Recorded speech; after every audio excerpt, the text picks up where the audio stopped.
अस्सलामुअलैकुम, मेरा नाम सैयद मोहम्मद चैनल पर बहुत बहुत खुश आमदेद स्वागत है। जो नए वो चैनल को ज़रूर सब्सक्राइब कर लें, वीडियो को लाइक एंड शेयर ज़रूर करें।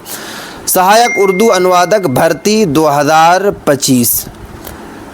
आज मैं आपको इस वीडियो में बताऊंगा कि 2019 में क्या क्या क्वेश्चन आया था सहायक उर्दू अनुवादक भर्ती में, क्योंकि 2025 में भी 3306 सीटों पर बहाली आने वाली है सहायक उर्दू अनुवादक की।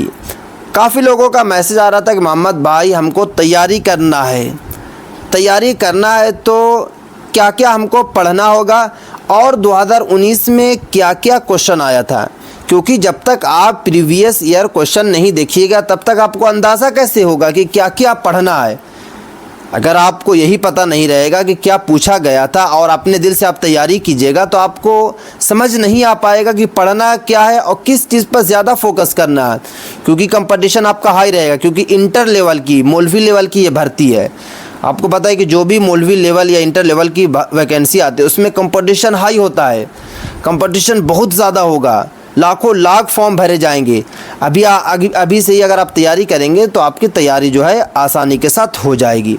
तो मैं आपको बताऊंगा कि 2019 में क्या क्या पूछा गया था और किस तरीके से आपको तैयारी करना है। आप लोग एक नोटबुक निकाल लीजिए, ऊपर सबसे पहले आप हेडलाइन लगाइए पीटी का। पीटी में क्या पूछा गया था, क्योंकि आपको 2 एग्ज़ाम देना पड़ता है, एक तो पीटी देना पड़ेगा फिर मेंस देना पड़ेगा। और आपको पता है कि जो पीटी में क्वालिफाइड करते हैं वो फिर मेंस के लिए एलिजिबल हो जाते हैं।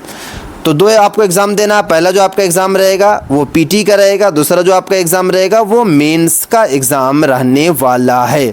तो चलिए पहले पीटी हेडलाइन लगा लिया आप लोग। अब जो है कि लिखिए सिंगुलर और प्लूरल यानी कि वाहिद और जमा से 10 नंबर का क्वेश्चन आया था। उसके बाद जो है कि तज़कीरो तानीस से 10 नंबर का क्वेश्चन आया था, जिसको इंग्लिश में मेल और फीमेल बोलते हैं। जैसे कि लड़का क्या है तो तज़कीर है, लड़की क्या है तानीस है, जिसको मुज़क्कर और मुअन्नस भी बोला जाता है।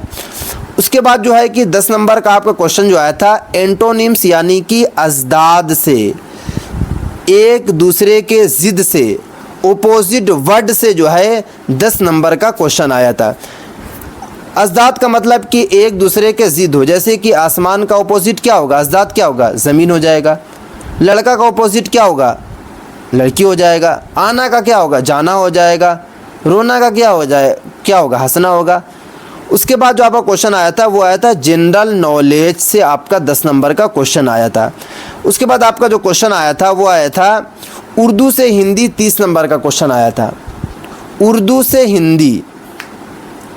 हिंदी मतलब कि एक आपको वर्ड रहेगा, जैसे कि पीएम आपको पता है कि इंग्लिश में बोला जाता है। अब पीएम का आप उर्दू में बताइए तो वज़ीर आज़म बोलते हैं। तो उसी तरीके से जो है आपको एक वर्ड जो रहेगा उर्दू रहेगा और उर्दू से आपको हिंदी करना होगा। उसके बाद जो है हिंदी से उर्दू करना होगा, ये भी 33 नंबर का क्वेश्चन होगा और 40 नंबर का आपको कवायद से क्वेश्चन मिलेगा। टोटल जो है आपका 100 नंबर का क्वेश्चन आएगा। ये पीटी का मैं आपको बता रहा हूँ, पीटी के बारे में आपको समझ में आ गया। अब क्या है कि मेंस, आपको पता है कि मेंस में 2 पेपर होता है, पर्चा अव्वल पर्चा दोम, यानी कि फर्स्ट और सेकंड होता है। 2 पेपर आपको देना पड़ता है। तो जो पहला पेपर आपको रहेगा वो पेपर में जो है कवायद से क्वेश्चन पूछा जाता है, और उसके बाद जो सेकंड वाला जो पेपर आएगा, दोम वाला आएगा, उसमें क्या होगा कि आपको ग्रामर से क्वेश्चन पूछा जाएगा।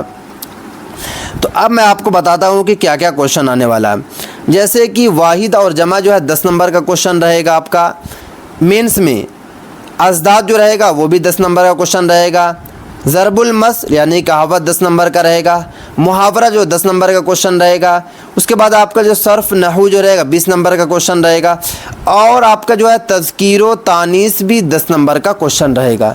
ये सब आप लोग लिख लीजिए।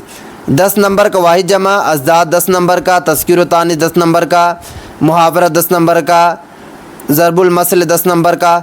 और उसके बाद जो है कि सर्फ नहू जो है आपका 20 नंबर का रहेगा। मज़मून या फिर खतूत आपको दिया जाएगा वो भी 15 नंबर का रहेगा। और उसके बाद जो है कि आपको मुख्तसर नवेसी भी जो रहेगा वो आपका 15 नंबर का क्वेश्चन रहेगा। ये सब जो है 2019 में पूछा गया था। ये सब मैं आपको भेज भी दूंगा। अगर आपको ये वाला जो PDF वगैरह चाहिए तो आप मुझे जो है टेलीग्राम के ज़रिए जो है व्हाट्सएप पे मैसेज कीजिए, मैं आपको जो है वहाँ पे डाल दूंगा, क्योंकि ये सब पूछा गया क्वेश्चन वही मैं आपको बता रहा हूँ। अब बात ये आती है कि तो अव्वल वाला हो गया। अब दोम में क्या होगा कि दोम में जो रहेगा आपका, वो दोम में जो क्वेश्चन आपका रहेगा वो लिखने वाला रहेगा, रिटन वाला। ये भी तो लिखने वाला है, मगर इसमें क्या था कि आपको कवायद से पूछा गया था। उसमें अब क्या होगा कि उर्दू से हिंदी आपका 40 नंबर का रहेगा, हिंदी से उर्दू आपका 40 नंबर का रहेगा, अंग्रेज़ी से उर्दू आपका 10 नंबर का रहेगा, अंग्रेज़ी से हिंदी आपका 10 नंबर का रहेगा। बच्चे जो है इसी में फंस जाते हैं, ये वाले में, क्योंकि जो लिखने वाला जो मामला आ जाता है ना, तो उसमें क्या होता है कि मदारिस के जो स्टूडेंट हो जाते हैं वो फंस जाते हैं। अब किस तरीके का क्वेश्चन आता है, जैसे कि अगर आपको बोल दिया जाएगा कि उर्दू से हिंदी कीजिए, उर्दू में आपको जो है एक पैराग्राफ दिया जाएगा, जैसे कि ईद के ऊपर मैक्सिमम आपको 200 वर्ड हो, 250 वर्ड हो, 150 वर्ड में रहेगा।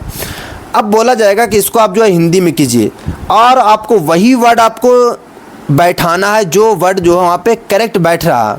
अपने दिल से वर्ड नहीं बैठाना, जैसे कि एक वर्ड की, एक अल्फाज की मीनिंग अलग अलग भी निकलती है, वही मीनिंग वही वर्ड आपको बैठाना जो उसके करेक्ट मीनिंग बता रहा।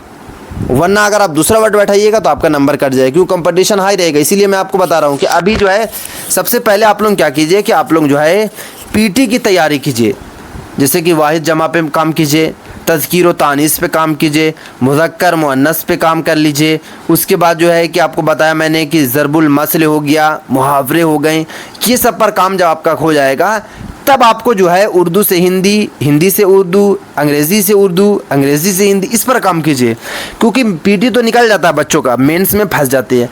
मेंस में अव्वल वाला भी जो पेपर रहता है वो भी हल्का रहता है, दोम वाला जो रहता है वही मार देता है बच्चों लोगों को, वही जो है कंपटीशन से जो है पीछे कर देता है। तो ज़्यादा जो आप लोग लिखने पे भी प्रैक्टिस कीजिए। बट अभी फ़िलहाल तो मैं आपको बताऊंगा, मैं आपको जो है सलाह दूंगा कि आप लोग अभी PT की तैयारी कीजिए आंख बंद करके।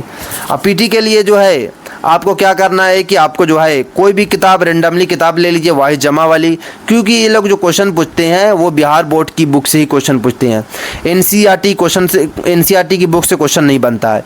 BSSC जो क्वेश्चन सेट करती है वो आपकी बिहार बोर्ड की 9 to 10th 11th 12th की जो बुक है उर्दू वाली, उसको पढ़िए, मेहनत कीजिए, और वाहिद जमा की लिस्ट जो आपको कहीं से भी मिल जाएगी वहाँ से आप प्रोवाइड कर लीजिए। अगर आपको नहीं मिल रही तो मुझे मैसेज कीजिए, मैं आपको ज़रूर दूंगा। और इस चैनल पे आपको तैयारी भी कराया जाएगा। अभी तैयारी ना कराने की वजह है कि अभी कोई नोटिफिकेशन जो है आया ही नहीं है। एक नोटिफिकेशन ज़रूर बताया गया कि बहाली आने वाली है, अब बहाली को लेकर आएगी या ना आएगी, इसी कशमकश की वजह से मैं जो है तैयारी शुरू नहीं कर पा रहा हूँ। क्योंकि जो मेरे यहाँ पढ़ाने वाले जो CUT वगैरह की जो तैयारी करवाते हैं कॉम्पिटिटिव एग्ज़ाम की, उनसे भी हमारी बात हुई तो उनका भी कहना था कि अभी थोड़ा रुक जाइए जब ये सब आ जाते हैं, क्योंकि हम लोग पास सिलेबस तैयार है। मैंने आपको सिलेबस भी दिखाया था पिछली वाली वीडियो में, अगर नहीं देखा हो तो देख भी लीजिएगा।